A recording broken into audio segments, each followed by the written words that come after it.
What's going on? You're in the Beat Sessions. I'm your host, Mitchell Weary. Let's talk about this new record from the Mountain Goats entitled Bleed Out. That was released on August 19th.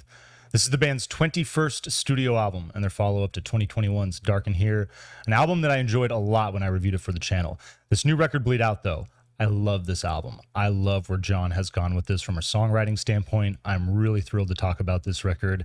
It's very different from the last two records. You look at Getting Into Knives and Dark in Here. They were recorded both in a week, right around the same time, pretty much right before COVID hit. So I'd argue that both of those records definitely have a pretty similar feel.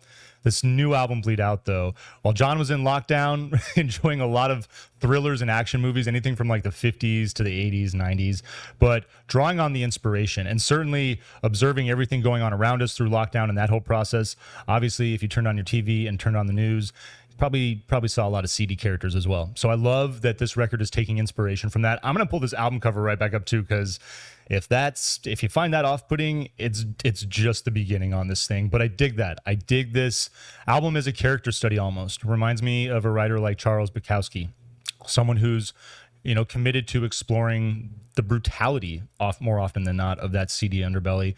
And sometimes, like I said, it's just the people in suits on TV in front of us. So it's very interesting that he doesn't discriminate at all. Like, he's going after everybody on this thing. And this is a rockin' record. This might be one of the most rock and roll albums that they've put out in their career. I'm really impressed with the energy of this album. Love the feel of it. Certainly there's that Mountain Goats feel, Americana, folk driven. You get all that good stuff, but there's just like I said, a lot on this album that rocks.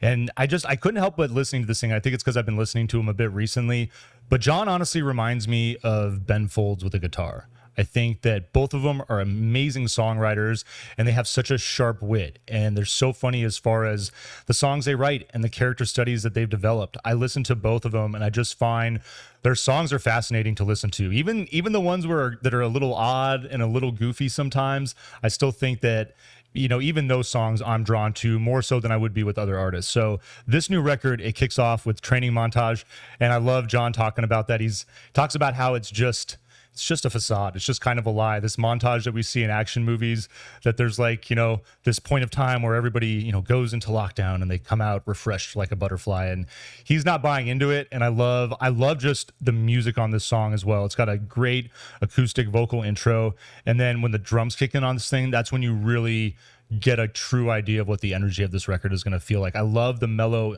intro, and I think it's kind of, in a way, it's going to throw you off. It's not what you should expect from this record, but I like the overall 90s alt feel of this particular track. It does stay a little bit on the mellow side, all things considered. But I love the riff on this track, and I love the pullback on the verse and the way that the chorus fills out. Excellent way to open up this record. Honestly, might be one of my favorite songs of the year so far. I really dig that track. Mark on You is your second song. Is going to keep that light alternative feel going. I love the bass-driven feel of this song. And then it's got this particular track really reminded me of Ben a lot, and I like the groove on this track. Just settles into just a really fun song, and the melody is great as well. Wage Wars, Get Rich, Die Handsome.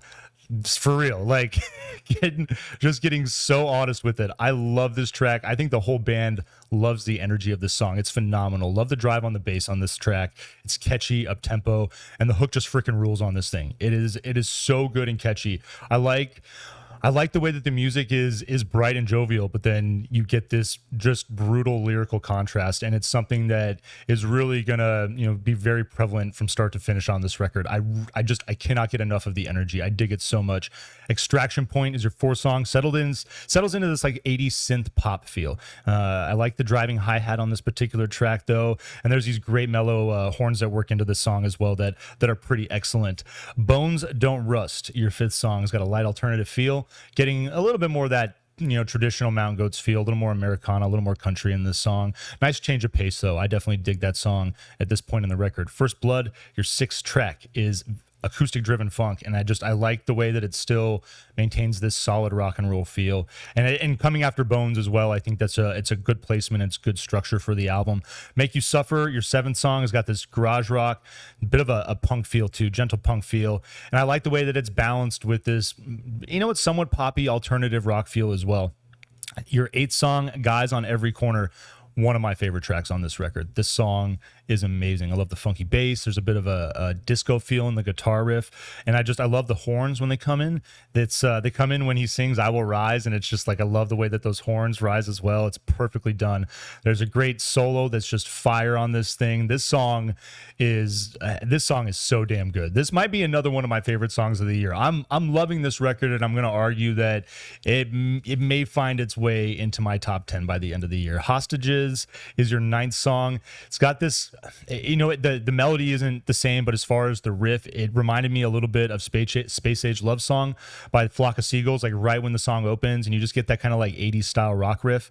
But I love the surf and desert rock feel of this song. It's got the guitar is just this wonderful ethereal tone, and then they work in this dope jam. The way the song ends, it's I really dig the coda on this track. It's another marvelous song as well. This album really gets super strong as it moves towards the end. Need More Bandages is your 10th track. Just another great feel on that one. Coming into Incandescent Ruins, I think Need More Bandages, it's like I like the way that it keeps that surf rock feel, and it's a great transition into Incandescent Ruins, your penultimate track, which is going to move back into a little bit more of that folk rock feel, and it just feels like a signature Mountain Goats track. I love the way that it acts as a penultimate track and leads into Bleed Out. It's got this breezy acoustic island feel. I love the lyrics on this particular track are brutal as well. I mean, it's got this pretty piano element to it as well, just this light, lovely music, and the lyrics provide a dark contrast that makes, I mean, the dynamic of this record is incredible. It's not necessarily the most pleasant thing to explore, but I think it's just so well done that, even if you don't necessarily find yourself in the mood to tackle it, I think artistically, if you just listen to the music, this thing is a pretty damn solid album. Vinyl pleasing in this for sure. Hope you enjoy this record. Hope you find this review helpful. Please like this video, share it, subscribe to the channel, and do all the things to help me blow this project up in 2022. Stay tuned throughout the week for more album reviews. We'll see you next time on the Beat Sessions.